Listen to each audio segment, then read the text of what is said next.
Land Cruiser.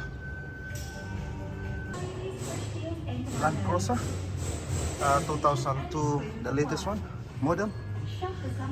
Replace fuel filter.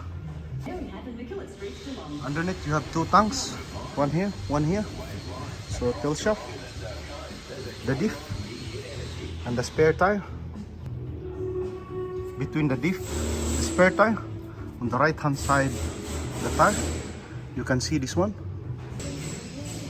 So on the right hand side, unplug this one, remove this cover, and you can turn this housing. So on the right hand side of the rear tire, fuel filter located. Land Cruiser. Use 27 socket to remove the housing and replace a new one. Fuel filter is up. Ready to replace a new one. Chuck in there, clean, and chuck in the new one, new fuel filter. Land Cruiser, new one.